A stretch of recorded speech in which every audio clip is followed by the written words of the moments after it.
Hercules को Jesus का बेटा माना जाता है, लेकिन उसकी माँ उसे एक आम इंसान समझती है। ये बात उसके जीवन के संघर्ष को बखूबी दर्शाती है।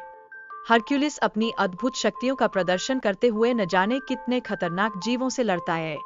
ये उसकी वीरता और साहस को पूरी तरह से उजागर करता है। फिर एक दिन राजकुमारी हरक्यूलिस की मदद मांगती है, क्योंकि उनके राज्य में भयंकर युद्ध चल रहा है। इसने उसके साहसिक कार्यों को और भी बढ़ावा दिया। हरक्यूलिस अपनी सेना को मजबूत करने के लिए उन्हें शील्ड की तरह खड़ा होने की सलाह देता है, लेकिन अफसोस उनकी तैयारी काफी कमजोर है। इस बीच हरक्यूलिस को यह समझ में आता है कि उनके खिलाफ एक गहरी साजिश चल रही है, जिससे उनका ध्यान भटका दिया गया है।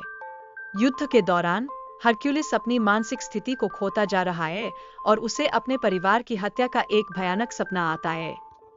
हरक्यूलिस ने अपने विरोधी राजा को बंदी बनाकर उसकी स्थिति पर सवाल उठाया। ये इस बात को दर्शाता है कि जीत का मतलब हमेशा न्याय नहीं होता।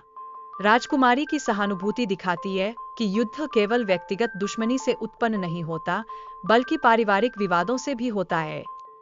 हरक्यूलिस ने ग्रामीणों की मदद करने का निश्चय किया, जिससे ये साफ होता है कि सच्चा नायक हमेशा अपने लोगों के साथ खड़ा होता है।